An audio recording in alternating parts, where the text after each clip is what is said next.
नमस्कार. नमस्कार. सुप्रभात. कबीर पदावलीच्या या 59व्या भागामध्ये आपणा सर्वांचं स्वागत. दिवसेंदिवस आपण जे ऐकतो आहोत पद ती अधिकाधिक खोलात नेणारी आणि अधिकाधिक रसाळ अशी पद आहेत. या भागातली दोन्ही पद आपल्याला जी विश्वात अनंत रूपाने नटलेली चित्शक्ती आहे तिची जाणीव कशी करून घ्यायची याची जाण देणारी पद आहेत. 167व पद हिंदीतून ऐका.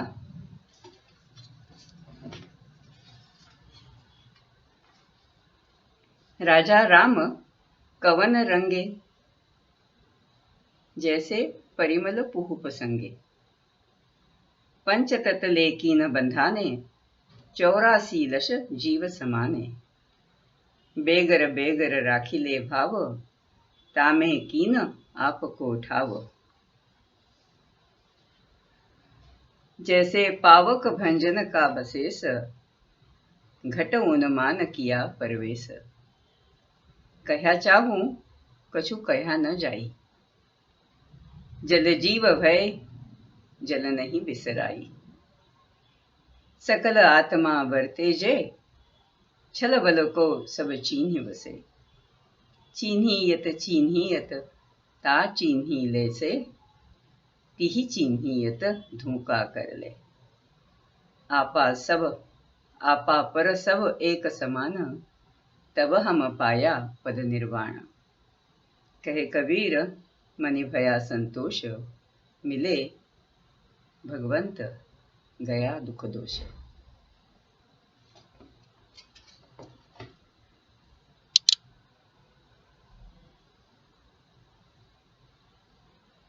कसा सांगणार जो अनुभवाला आला भगवंत तो कसा सांगणार असं इथे विचारतात कबीर.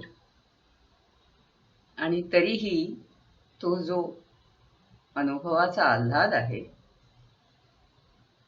तो इतरांना पोचवावा ही ओढही आहे.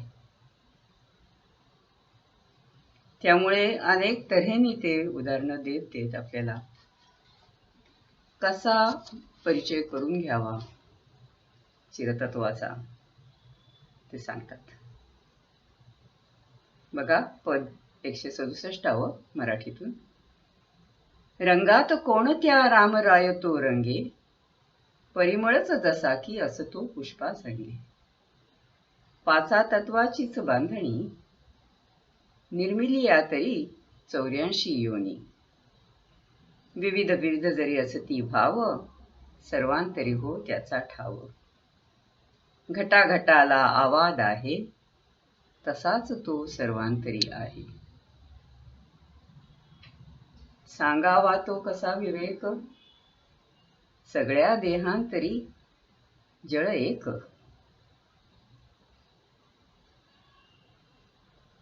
कथू कसा मज सांग वेचना, जळचरा जळाविण राह वेचना, माया जनित छलाबलाने आत्मा एकच विभिन्न वाण, खुणे खुणेने खुण तयाची जाण, अन जाणून करी उड्डाण, होती आप पर सर्व समान, तेव्हा लाभे मज निर्वाण, कबीर म्हणे हरी लाभताच संतोष, मिटले सारे दुःख निदोष. या मराठी भाषांतरामध्ये मी जी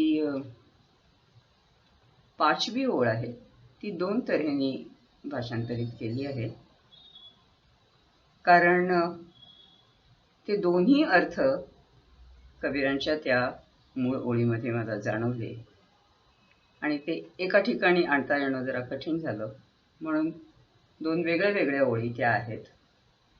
कोणत्या ते पुढे येईल. अगदी साधं उदाहरण देतात कबीर की फुलाचं रूप आपल्याला दिसतं पण गंध दिसत नाही, आणि गंध दिसला नाही तरी तो आहे हे जाणवतं. तसंच चराचरामध्ये जरी ते परतत्व दिसलं नाही तरी ते आहे हे खुणे खुणेनी जाणावं लागतं. खूण म्हटली की मला रामदासांचा तो मनाच्या श्लोकातला दृष्टांत आठवतो, ज्याला शाखा चंद्र न्याय असं म्हटलं जातं.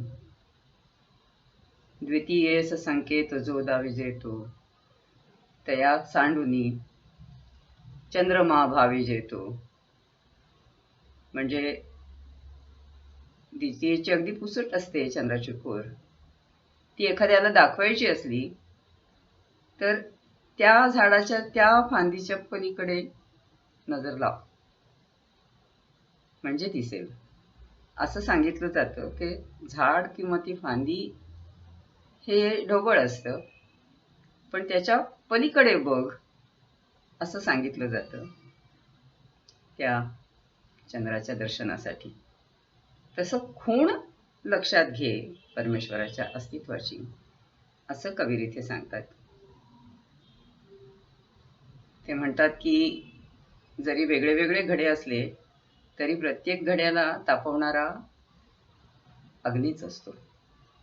तसाच अंतराग्नी सर्व चराचरामध्ये एकच आहे. मायाजनित छलबल पुष्कळ असली तरी आत्मा एकच, विभिन्न वाण हेच सत्य आहे. हे समजून घ्यायला हवं म्हणजे ईश्वर स्वरूप कळायला लागेल. पण हे समजून घेण्यासाठी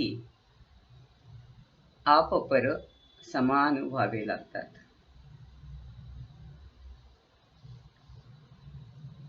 आता त्या ज्या दोन ओळी आहेत, सांगावा तो कसा विवेक, सगळ्या देहांतरी जळ एक. म्हणजे जसं ते अग्नितत्वाचं सांगितलं की घटाघटातून एकच अग्नी आहे, तसा किंवा घटांना भाजून पक्का करणारा एकच आवा आहे, तसं सगळ्या चराचरामध्ये जलतत्व आहेच. तर ते कसं सांगावं? पण ते असं सांगतात की जळचरा जळाविना राहावेच ना.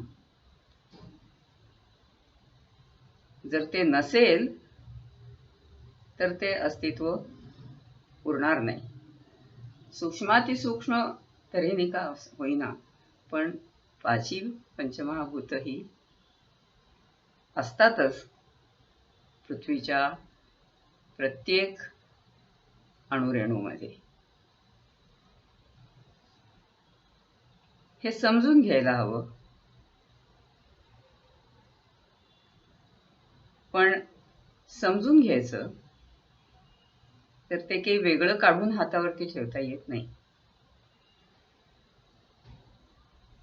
त्यासाठी आपपरभाव मिटवून दृष्टी अंतर्मुख करणं हाच उपाय आहे. आणि मग शेवटी कबीर म्हणतात की अशा तऱ्हेने सगळं हरिरूप दिसायला लागलं की आपोआप मनामध्ये फक्त संतोष उरतो. कुठलंही दुःख, कुठलाही दोष उरतच नाही.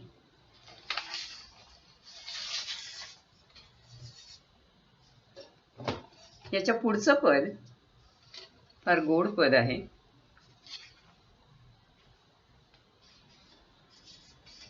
आपण चत्वार वाचा ऐकलेल्या असतात, म्हणजे परापश्यंती, वैखरी, मध्यमा आणि वैखरी अशा चार. पण या चारही वाचांच्या पलीकडचं जे अनुर्वाच्य असं असतं नादब्रह्म किंवा तो अनहत नाद, तो योग्यांना जेव्हा जाणवावा लागतो, प्रत्ययाला यायला लागतो, जाणला जातो, तेव्हाची जी अतिशय रमणीय अवस्था आहे ती या पदामध्ये कबीर मांडतात.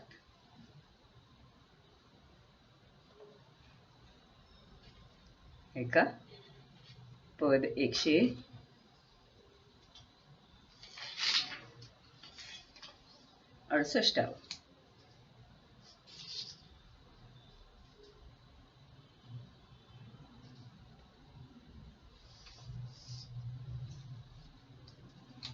अंतरगती आणि अनिबाणी गगन गुपत मधुकर मधु पीवत सुगती शेष शिव जाणी त्रिगुण त्रिविध तलपत तिमिरातन तंती तंत मिलानी भागे भरम भोईन भय भारी विधि विरंची सुषि जाणी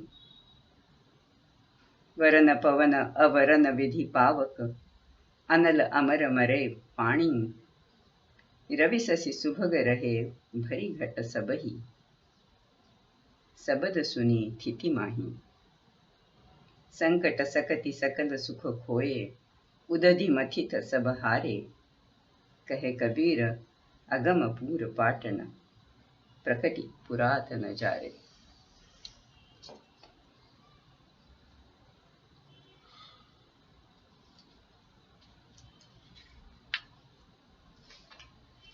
ते पुरातन अगम रूप जेव्हा प्रत्ययाला येऊ लागतं तेव्हा जीवभाव किंवा अहमभाव पूर्णपणे जळून जातो असे शेवटी ते म्हणतात. बघा पद मराठीतून पद 168.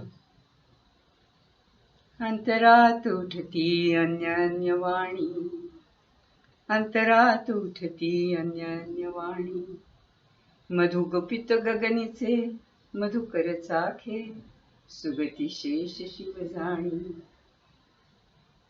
त्रिविध त्रिगुण त्रडपती आंधळे तत्वात तत्व मिळणी भ्रम केला जड भारी भुवया ब्रह्मा ते सुख जाणी ब्रह्मा ते सुख जाणी अमर पवननी पावक अग्नी मरे फक्त प्राणी रवि शशी सुभग सर्व घटांतरी शब्द ऐकती शून्य शब्द ऐकती शून्य कष्टुन वाया सुख हरहुनी गवसेन समुद्र मंथनी कबीर म्हणे हो पूर्ण जाळीतो अगम पुरातन देह पुरी जणी अगम पुरातन देह पुरी जणी.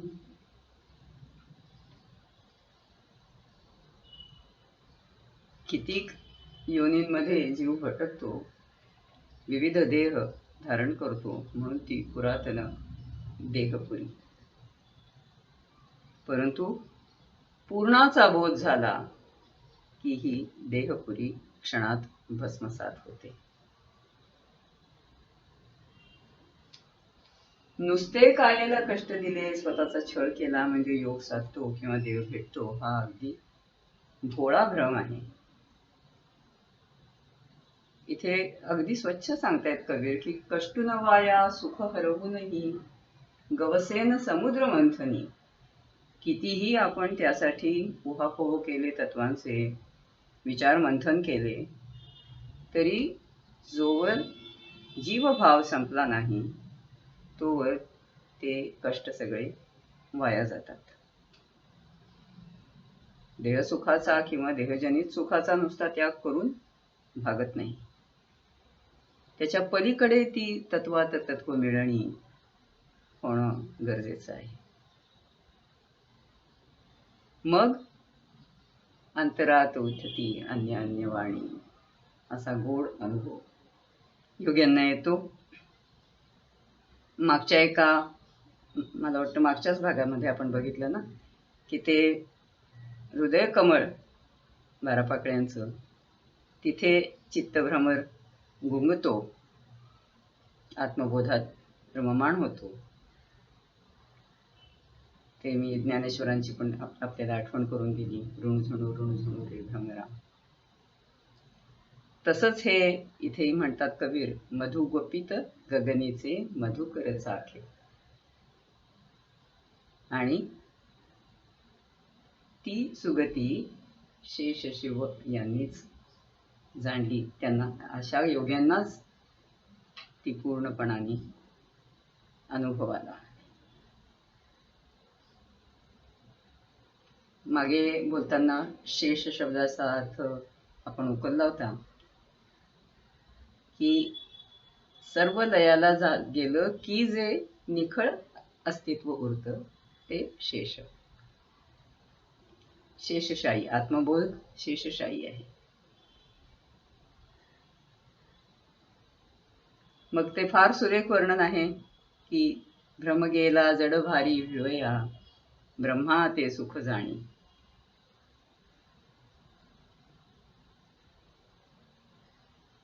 सर्व प्राणीमात्रांमध्ये अगदी अणुरेणूमध्येही इच्छा आणि कार्य ही रविशशींची जोडी म्हणजे इडा पिंगला नाड्या नांदत असतात. जेव्हा त्यामध्ये अद्वैतता येते तेव्हा शून्यावस्था लाभते, तेव्हा समाधी समरसता पूर्णता येते. मग ते गगनेचं मधुर गुपित आपसूक उलगडतं. आपल्यासारख्यांना त्याचं महत्व किंवा स्वरूप नुसत्या वर्णनाने अगम्य राहतं. हेच आपण पुढच्याही भागामध्ये बघणार आहोत. आज इथेच थांबूया. नमस्कार.